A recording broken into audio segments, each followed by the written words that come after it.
Puji Tuhan, saudara yang kasih Tuhan, sangat senang hari ini dapat berjumpa dengan Bapak Ibu sekalian dalam channel Gunung Tabor Ministry. Saya percaya ada kemenangan yang Tuhan berikan bagi setiap kita, orang-orang yang diurapinya, orang-orang yang siap masuk dalam hadiratnya Tuhan, menyembah tinggikan nama Tuhan, agar kemenangan terjadi di sini. Siapkan hati kita bawa penyembahan kita kepada Tuhan.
Engkau sudah memulihkan setiap kami Bapa yang terikat.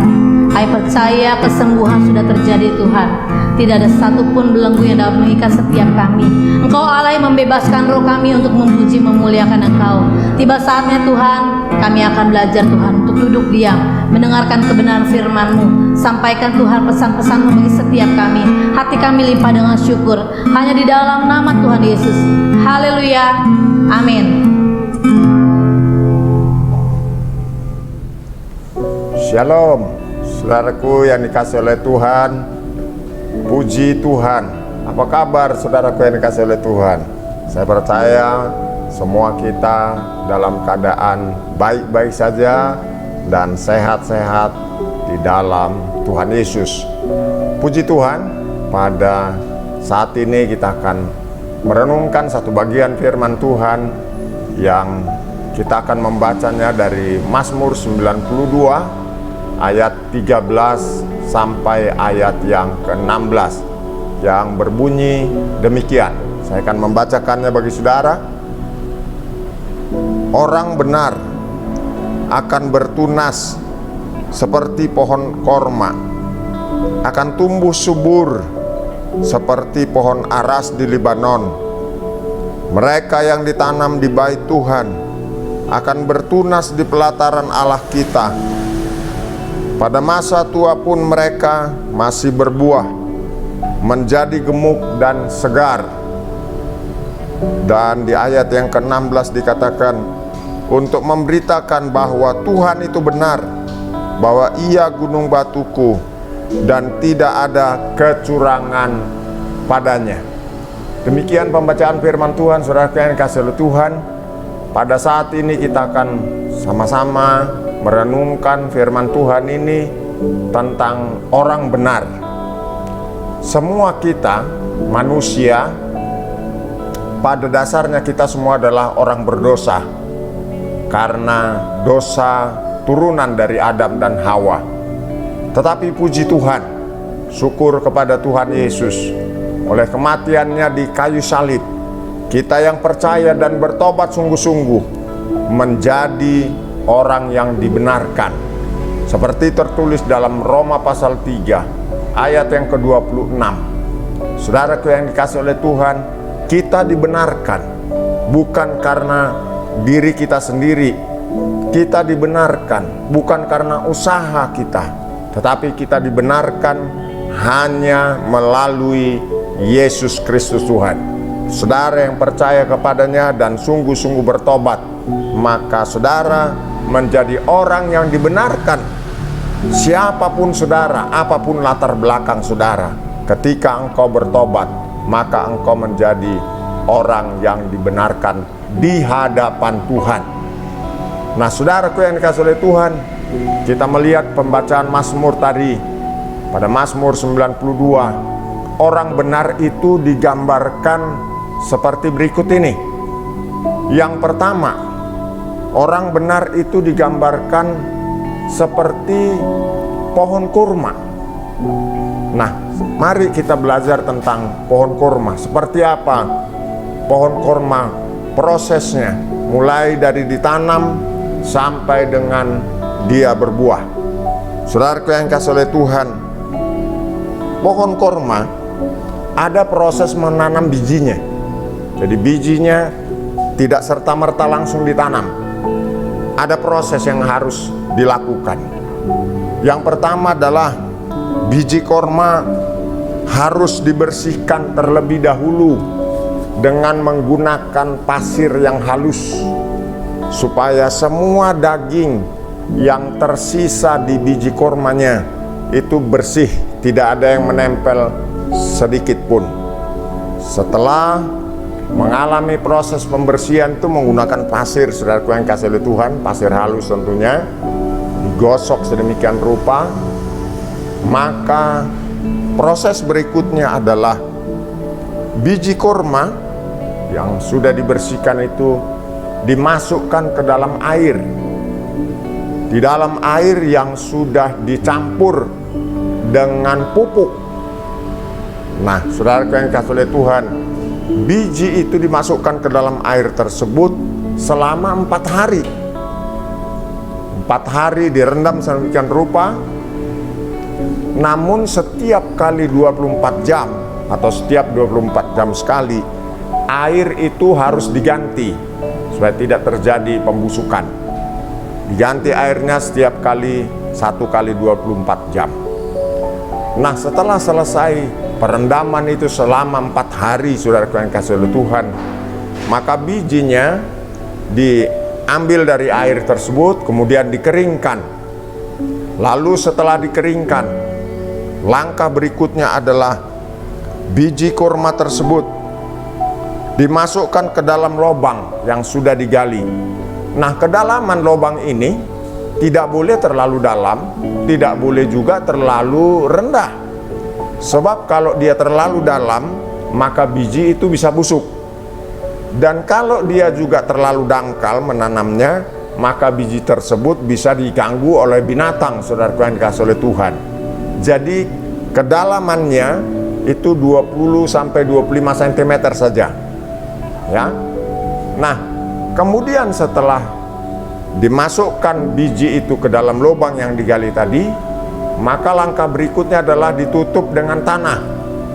Setelah ditutup dengan tanah, di atas tanah tersebut dikasih batu untuk menindih biji tersebut yang sudah ditutup dengan tanah itu.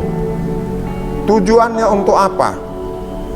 Tujuannya adalah supaya ketika biji kurma mulai bertumbuh, maka pada waktu dia bertumbuh, akarnya itu yang terlebih dahulu masuk ke dalam tanah. Karena di atas biji kurma itu tadi yang ditutup tanah itu diberi batu, otomatis dia tidak bisa langsung bertumbuh ke atas.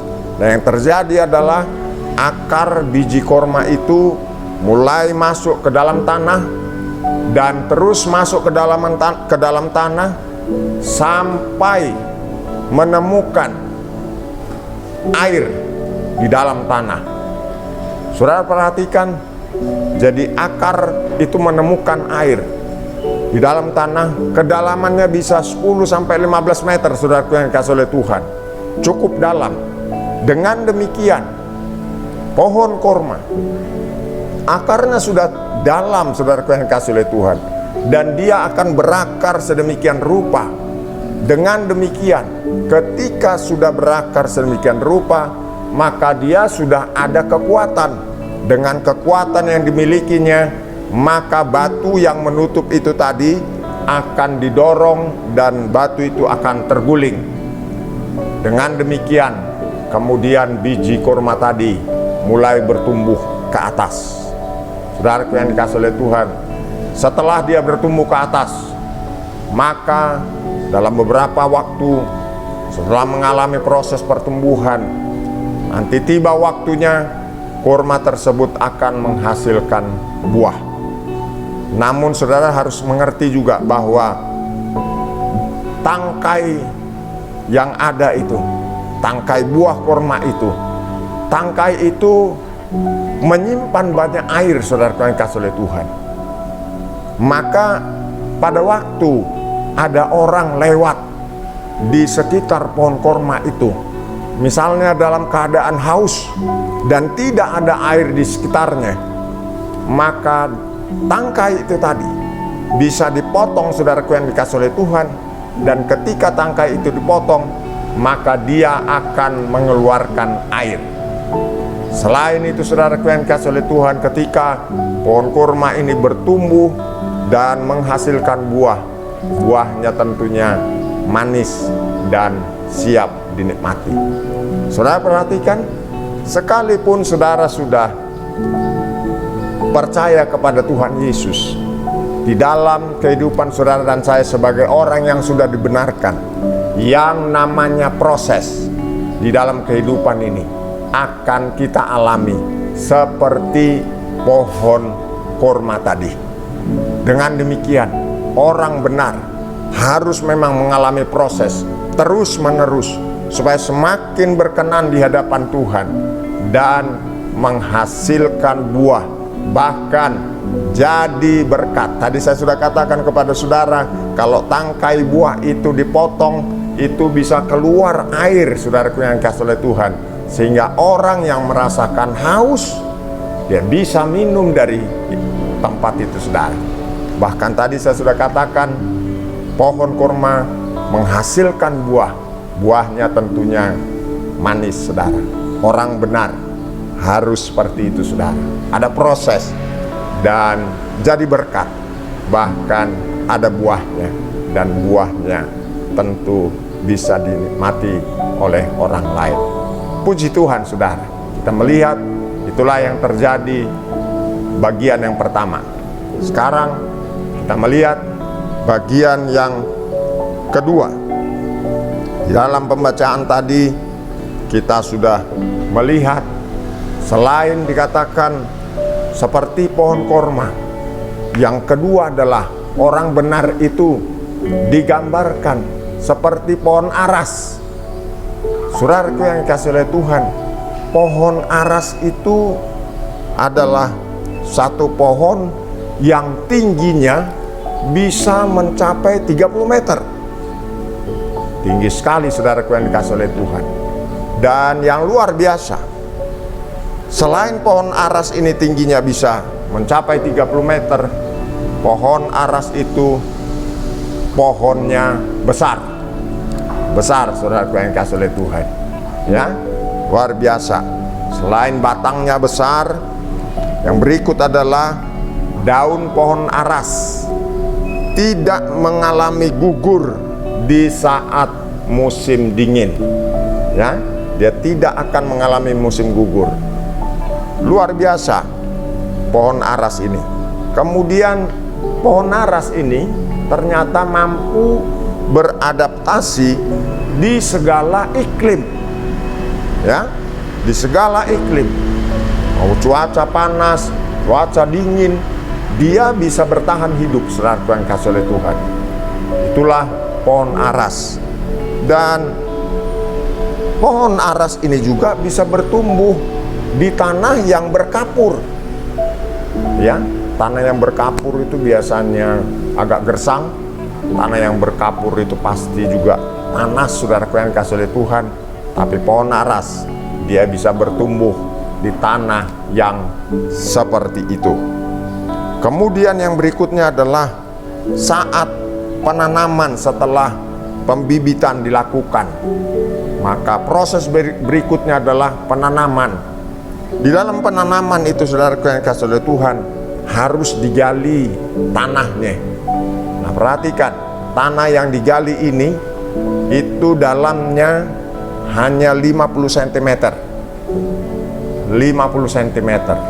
Kemudian setelah dimasukkan pohon yang siap ditanam itu, saudaraku yang dikasihi oleh Tuhan, ke dalam tanah, lalu tanahnya ditutup, ya, dan tentunya pohon arasnya berdiri tegak di sana, saudaraku yang dikasihi oleh Tuhan. Dan sebelum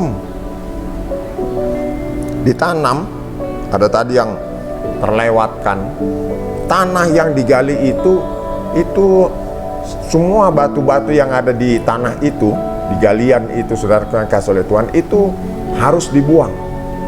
Karena itu bisa menghambat proses pertumbuhan pohon aras.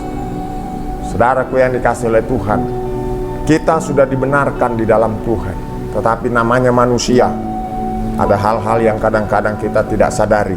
Dan ketika kita menyadari ada hal yang tidak berkenan di hadapan Tuhan, kita harus buang, saudaraku yang dikasihi oleh Tuhan, supaya tidak menghambat pertumbuhan rohani saudara sebagai orang benar.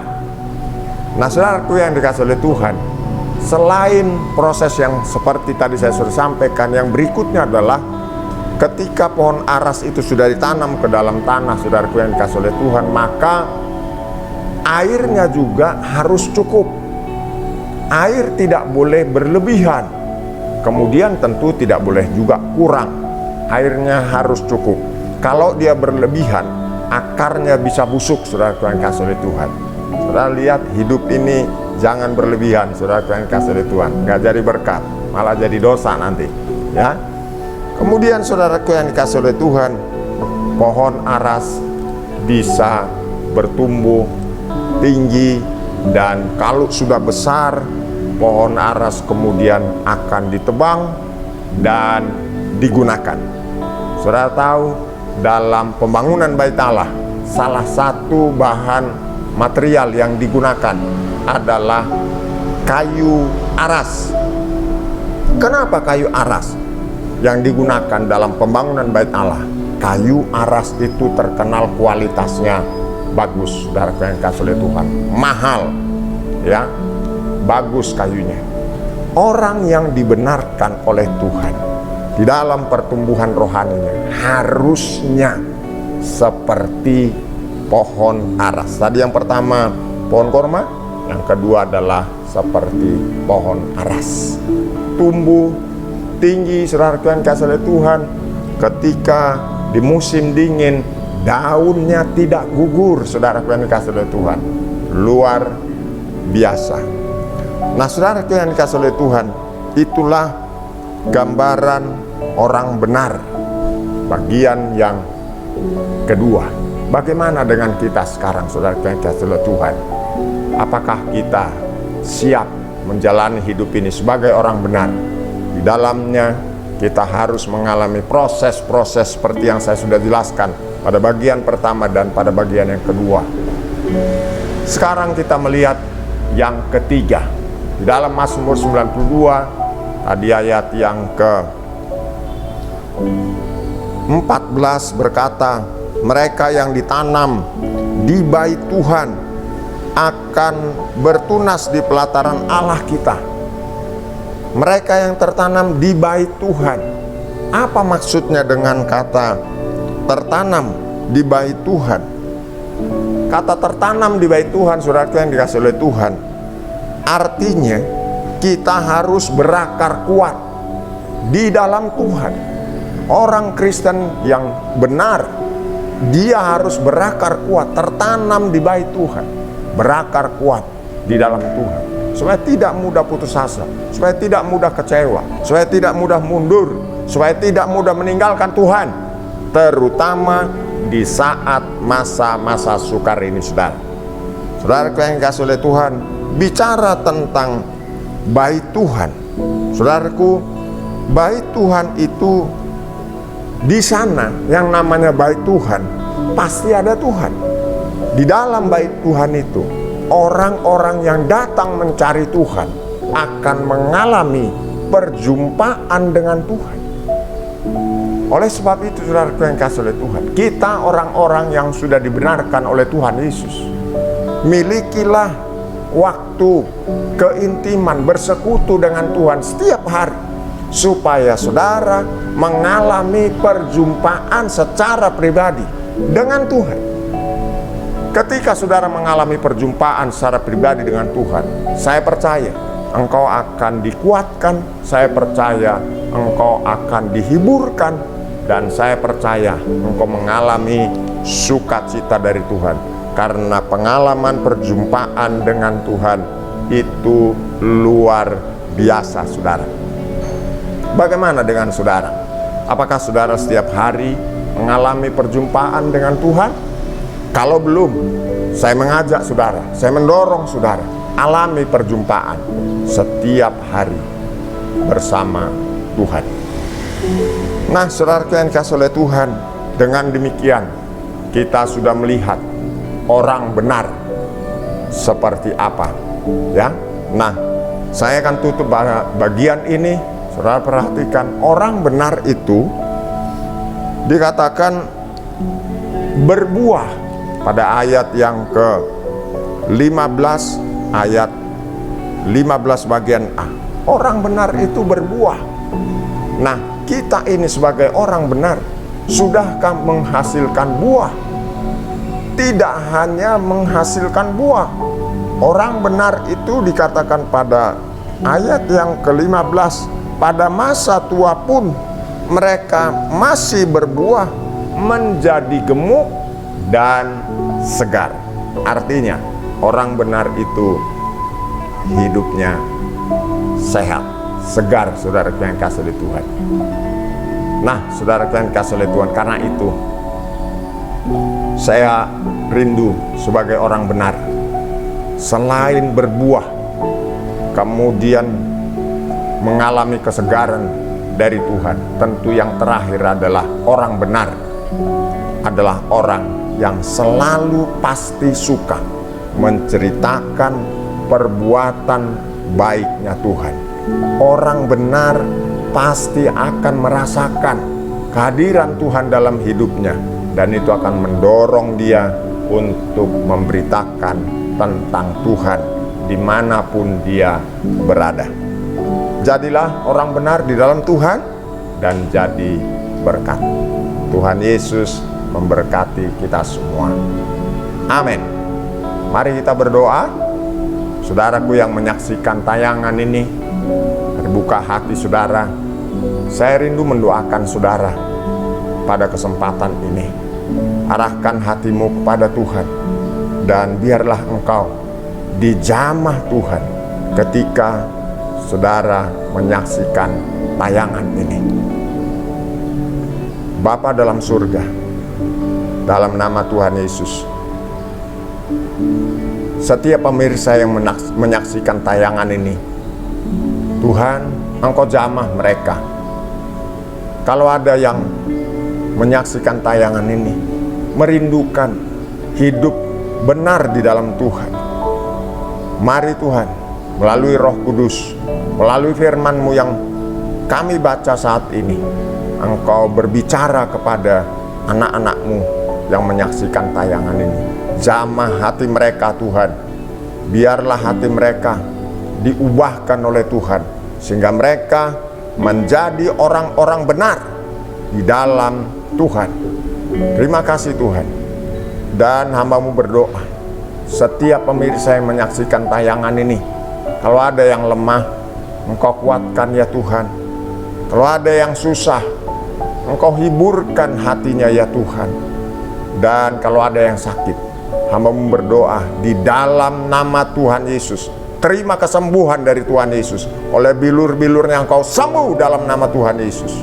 Dan engkau yang sedang mengalami pergumulan, kesulitan ekonomi, bahkan masalah-masalah lain, termasuk masalah pekerjaan, Tuhan Yesus, dengarkanlah doa anak-anak-Mu yang berseru kepadamu. Engkau Tuhan menolong, memberikan jalan keluar, memberikan pekerjaan bagi yang membutuhkannya, dan berkat-Mu melimpah kepada setiap anak-anak-Mu Tuhan. Dalam nama Yesus, diberkati hidupmu, diberkatilah keluargamu, dan engkau menjadi saluran berkat. Puji Tuhan. Mari kita arahkan hati kita kepada Tuhan.